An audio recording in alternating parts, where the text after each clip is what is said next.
बोलो श्री प्राणनाथ प्यारे की जय। बोलो श्री सतगुरु महाराज की जय। वंदो सतगुरु चरण को, करूं प्रेम प्रणाम। अशुभ हरन मंगल करन, श्री देव चंद्र जी नाम। श्री प्राणनाथ निज मूलपति, श्री मेहराज सुनाम। तेज कुंवर श्यामा जुगल को, पल पल करूं प्रणाम। पिया जी को पल पल करूं प्रणाम। प्रणाम सुंदर साथ जी। आज की चौपाई 5th है, 13 प्रकरण।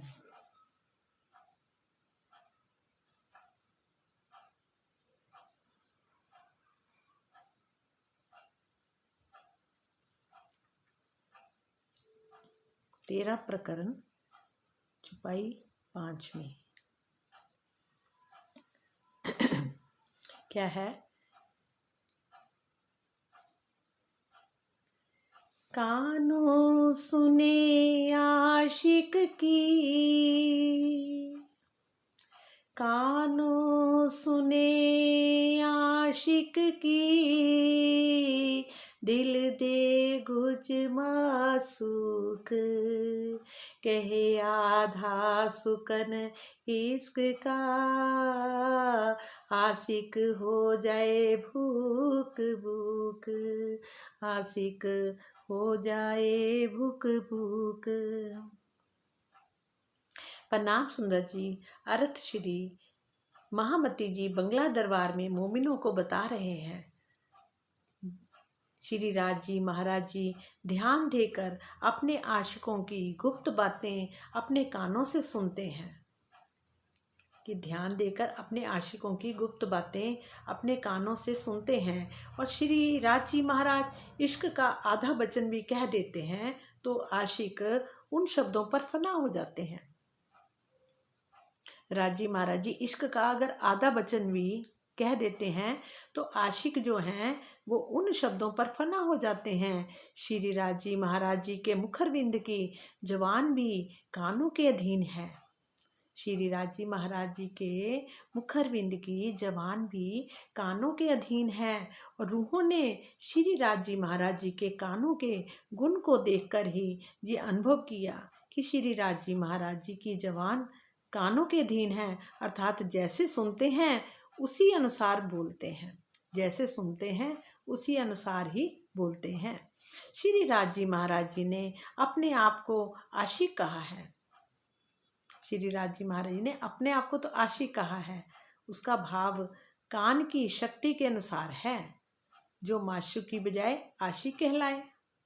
श्री राज जी महाराज जी कहते हैं कि मेरा नाम आशिक है। ये बात भी मोमिनों के अंदर की बात सुनकर कहते हैं। इसलिए परम धाम की जो रूहें हैं वे कानों के गुण को जानते हैं। वो कानों के गुण को जानते हैं। कहते हैं ना, धामधनी बहुत ही प्रेम पूर्वक दिल से आत्मा को गुह्य प्रेम के रहस्य से भरपूर बातों को सुनते हैं। और प्रत्युत्तर में जब वो आधी बात भी कहते हैं ना तो उसमें प्रेम इश्क की ऐसी मधुर मिठास होती है कि उसे सुनकर ही आत्माएं अपना सर्वस्व समर्पित कर देती हैं।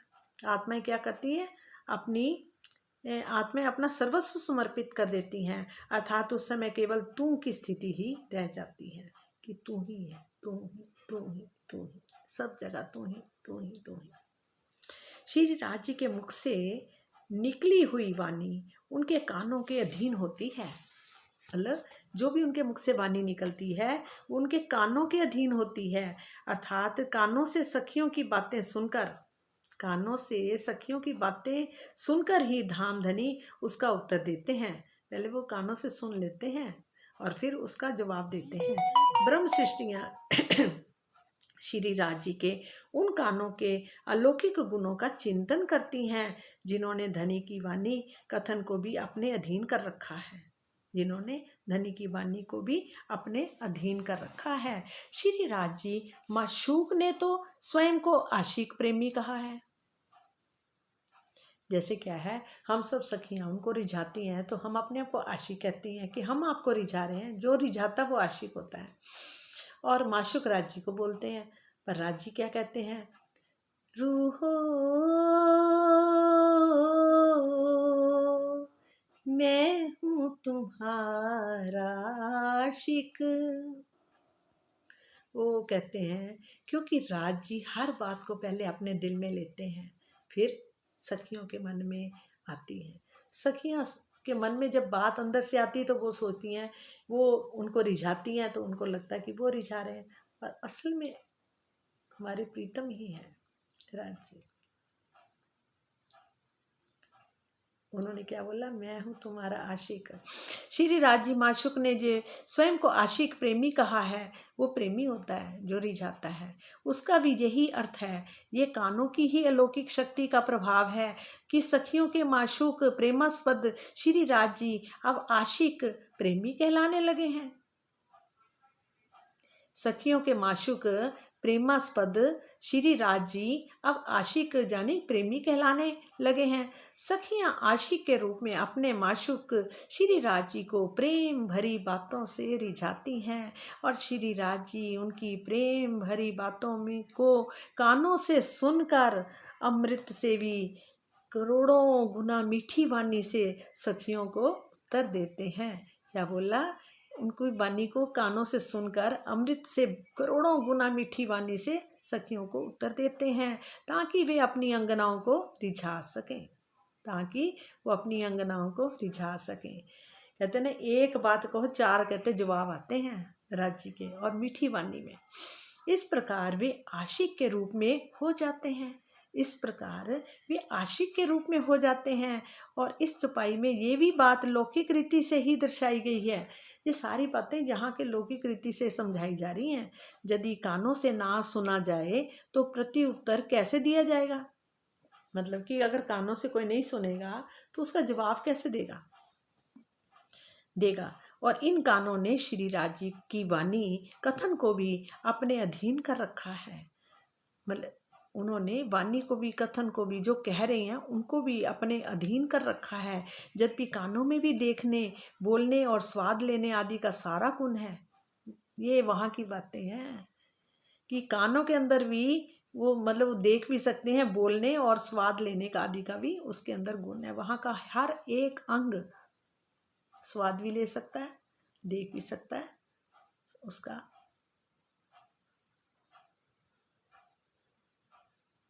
स्वाद लेने आदि के सारे गुण हैं उनमें। किंतु जहाँ लीला रूप में लोक रीति से कानों की महत्ता दर्शाई गई है, जहाँ के हिसाब से कानों की महत्ता दर्शाई गई है। कहते ब्रह्म सृष्टियों से प्रेम की गुज बातें सुनकर ही माशूक श्री राज जी कहते हैं कि मेरा नाम आशिक है, और अर्थात मैं आशिक हूँ। श्री राज जी के द्वारा ऐसा कहने का क्या कारण है? यतन हक कहे मेरा नाम आशिक, सो भी सुन के गुज मोमिन, ए जाने अरवा रस की कहूँ केते कानों गुण। तो इस रहस्य को मात्र परम धाम की आत्मा ही जानती हैं कि कानों में गुण तो अनंत हैं, मैं उनको कितना और कैसे व्यक्त करूं। कह रहे धाम के धनी श्री राज जी अपनी अंगनों से दिन रात उनकी गुज बातें सुनते रहते हैं। इस प्रकार परम धाम की ब्रह्म सृष्टियाँ भी धनी के कानों के कई प्रकार के सुखों को प्राप्त करती हैं। धाम के धनी श्री राज जी अपनी अंगनाओं को दिन रात उनकी गुह्य बातों को सुनते रहते हैं, और इस प्रकार परम धाम की ब्रह्म सृष्टियाँ भी धनी के कानों के कई प्रकार के सुखों को प्राप्त करती हैं। सखियों के द्वारा श्री राज जी से अपनी बातें कहना तथा श्री राज जी के द्वारा उनका प्रत्युत्तर दिया जाना, ये एक लीला मात्र है। जहाँ के हिसाब से लीला मात्र है। वस्तुतः परम धाम में तो श्री राज जी का हृदय, दिल ही सभी रूपों में लीला कर रहा है। सारे शरीर ही, तन ही उनके ही हैं, सब कुछ वो ही हैं, तो उनका ही सब जगह लीला कर रहा है। कहते सखियों के द्वारा श्री राजी अपनी बातें कहना, श्री राजी के द्वारा उनका प्रत्युत्तर दिया जाना लीला मात्र है।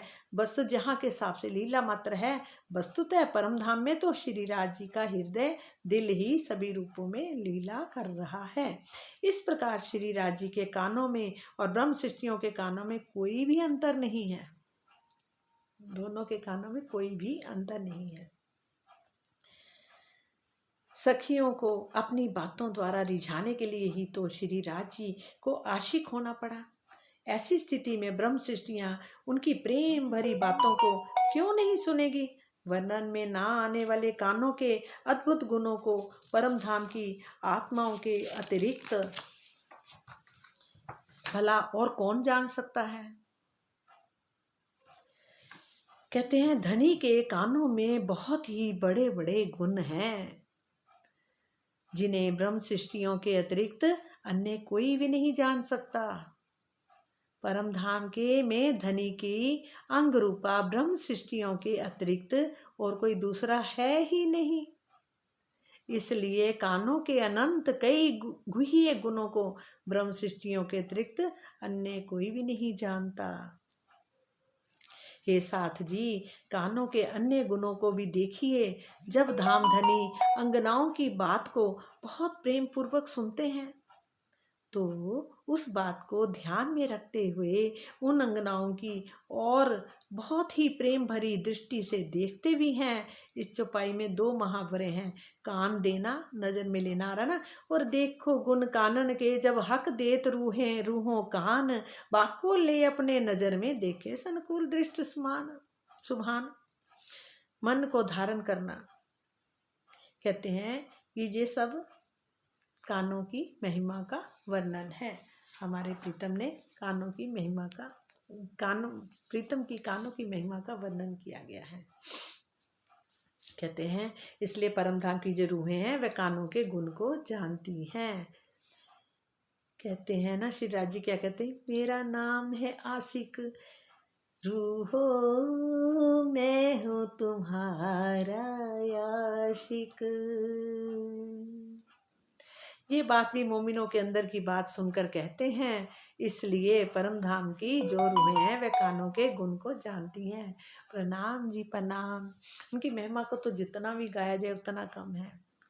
ये वाणी के अंदर एक एक अंग का वर्णन का गुणगान ऐसे गाया हुआ है महामती जी ने, जिनके अंदर बैठ के हमारे प्रीतम ही सारा वर्णन कर रहे हैं।